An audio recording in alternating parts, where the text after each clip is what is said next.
right, guys. Thank you for coming. Hoping that this is helpful. Again, just a few disclaimers. Not offering legal advice or personal finance advice.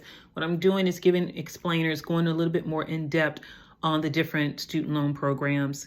Today, we're going to be talking about the difference between a loan discharge versus a loan forgiveness versus loan cancellation. Yes, they are different. And it matters because depending on whether or not you get a discharge, cancellation, or forgiveness, the relief is different. So even though, we've been hearing, cancel student loan debt or, the Biden's loan forgiveness program, there is a difference. So what's the difference? First thing, loan discharge. Most people are probably eligible for some sort of loan discharge. How? Okay. So there's several ways to get your loans discharged. Loans discharge typically happens after you've been in repayment. So once you've been in repayment for some time, there's several ways to get loans discharged. Or an event occurs that makes you eligible for loan discharge. And one of those events can be the death of the borrower. So if you have federal student loans and you die, your loans are discharged. Your estate and surviving estate has to send death certificate to confirm, but your loans are discharged. If you are total and permanent disability, that will get you loan discharge. The other way to get loan discharge that most people will see some type of relief is from income-driven repayment plans, IDRs. If you are registered in an income-driven repayment plan, most of the plans are set up so that after 20 to 25 years of being in repayment, your remaining balance at the end of that term is discharged. I'll repeat this again.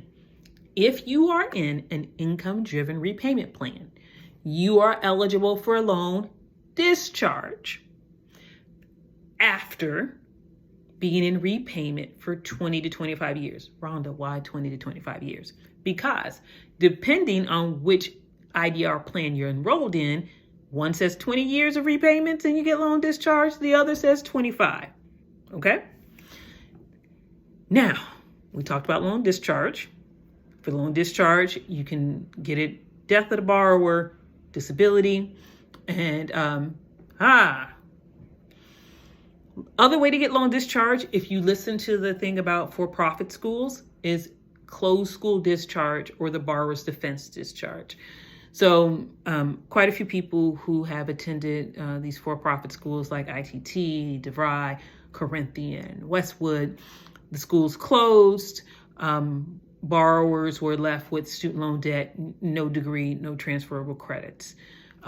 So if your school closes while you're enrolled, you can get your federal student loans discharged under the closed school discharge. The other thing is, some of these for-profit schools advertise programs like nursing, etc. They were not accredited. They did not have the facilities. And so borrowers can get quite a few of the lawsuits have been borrowers using the borrower's defense discharge, meaning that they were defrauded, they were misled through inaccurate marketing and that type of things. So that's another way to get your loans discharged, particularly if you've been to one of these for-profit schools and it closed down. That's the closed school discharge and then the borrower's defense discharge. I did a whole separate thing on for-profit schools, so check that one out. All right. Loan forgiveness. Loan forgiveness, there are basically two programs set up for student loan debt forgiveness. Teacher loan forgiveness, and then there's the public service loan forgiveness program. These programs are very unique because all borrowers do not qualify for teacher loan forgiveness nor public service loan forgiveness. The teacher loan forgiveness, some states have their own individual programs, but the federal student aid has its TLF program for that. And then in 2007, they came out with the public service loan forgiveness. For public service loan forgiveness, you don't have to be a teacher. You just have to be an employee of a city, state, federal government or qualified nonprofit to get your loans forgiven from public service loan forgiveness. Here's the thing. I had several people reach out regarding the public service loan forgiveness. So here's how public service loan forgiveness works. You have to be in repayment for at least 10 years to get this, and you have to be at a qualified employer. So just FYI, some people are like, oh, I worked with the federal government, but they were a temp. So that's something to be aware of. So when we talk about loan forgiveness, most of the time we're referring to the teacher loan forgiveness or the public service loan forgiveness program. All right, the next thing is loan cancellation. And this is where the Biden's up to $20,000 or advocates saying we want $50,000 in cancellation. The cancellation is different from the discharge because discharge requires, an event to happen. Loan forgiveness is specific to teachers and public service employees. So that's the big difference between these programs. So why even have a video on this? Because the headlines are out there. I work in media, I know, and it's confusing because you hear, oh, they forgave somebody's they gave $6 billion in loan forgiveness.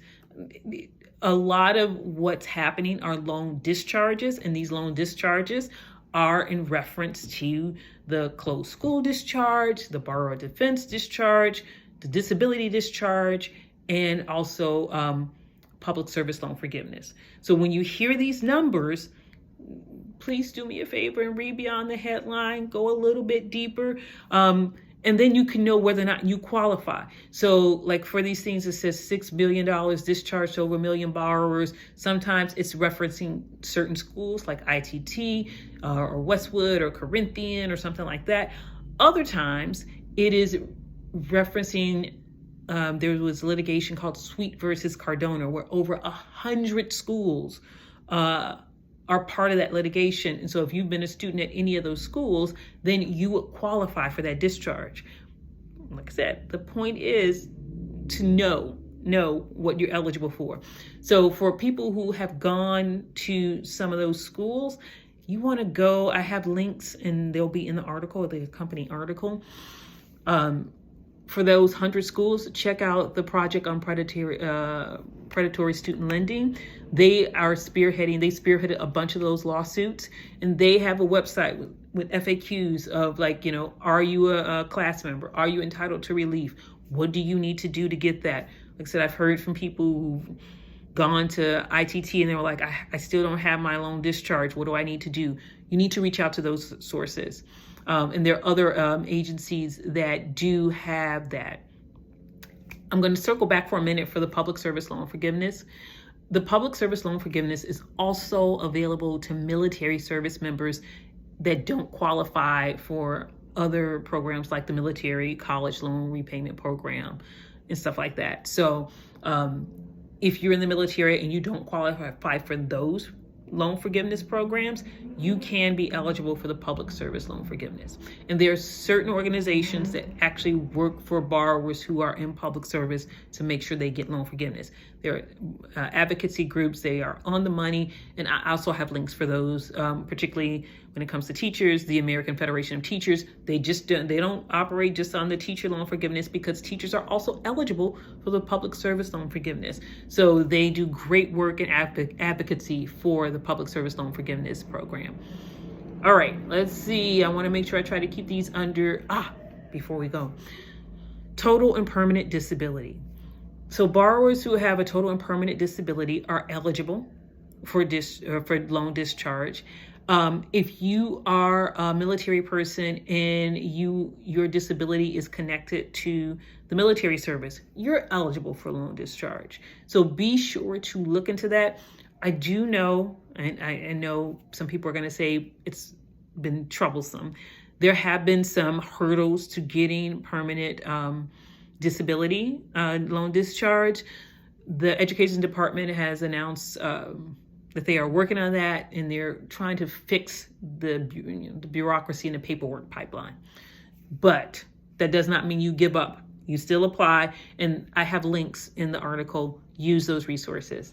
Let's see. I want to make sure I've kind of covered everything.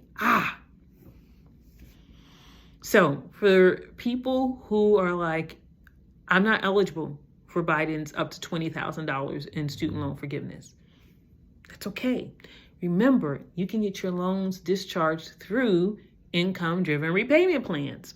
And there's this wonderful reform that Biden announced.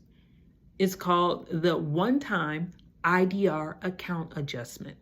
I'm going to have a whole separate video just for that. This is not contingent upon your income. It's available to all federal student loan borrowers, and it is going to have a major impact on your student loan balances. So you do not want to miss out on that because it's a big game changer. All right. Hopefully this is helpful.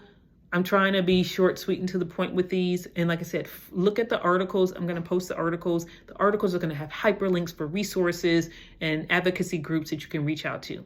Hope I help you guys. All right. Bye.